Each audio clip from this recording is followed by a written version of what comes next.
Good morning and happy Tuesday. I'm glad that you're here. Thank you for joining me. And I always forget to say, please hit the thumbs up and please leave me a comment. I'd love to talk with you. So thank you for being here, and I welcome you to Mindful Mornings with Minnassa.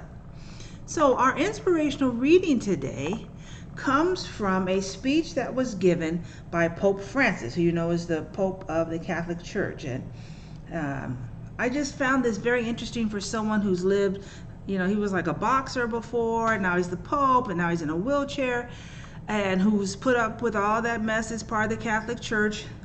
I just thought I was very inspired by this. So this is today's inspirational reading. You can have flaws, be anxious, and even be angry, but do not forget that your life is the greatest enterprise in the world. Only you can stop it from failing. You are appreciated, admired, and loved by so many. Remember that being happy is not having a sky without storm, a road without accidents, a job without effort, a relationship without disappointments. To be happy is to stop feeling like a victim and become the author of your own fate.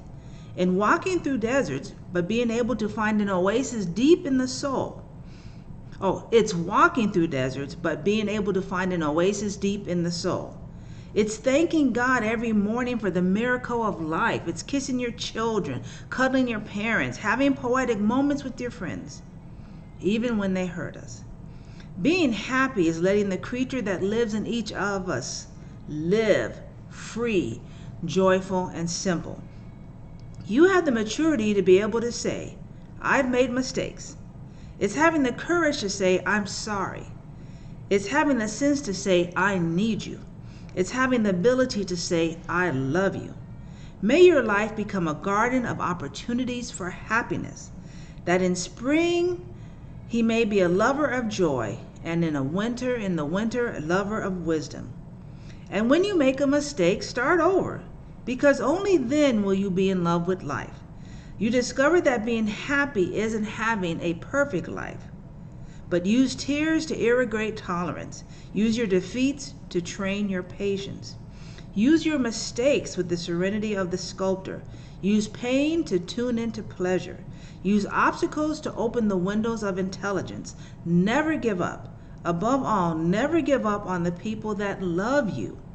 Never give up on being happy, because life is an incredible spectacle. And I love those words that I said in the sermon that I preached years ago.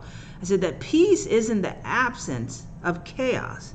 To me, it's peace in the midst of the chaos. And so our two cards today, the first card is stress relief and self-care cards, cultivating happiness. And the objective is to find something you feel happy about. So step 1 is think of a happy memory. Step 2, bring a big smile to your face as you focus on this memory. Step 3, try to really focus on the memory by remembering where you were, who you were with, etc. Sit in this happy moment for as long as you feel the need to, and feel the love. And then this card, which is from my Mindful Messages deck, and I've used this one before, but it's so apropos, Creator of Happiness. I reclaim my power to create my own joy and happiness. It is not dependent on any outside source or individual. Therefore, it cannot be taken away. It can always be found within me. And so, yes, let's heed the words of Pope Francis and make happiness and living our lives our focus. When there's disappointments and chaos and challenging circumstances, still choose happiness. It's about being that way. It's about implementing a way of being, right? It's not about what's on the outside, but a way of being. And that involves practicing, a daily practice. And so I'll be giving us tools to help us with that. But happiness is a choice. And it begins with a consciousness of happiness and then implementing the tools, a mindful way of living that brings that happiness about on a consistent basis. And I am happy today to be alive, to be living, and to be here with all of you. Thank you so very much. Have a beautiful, blessed, and happy filled day.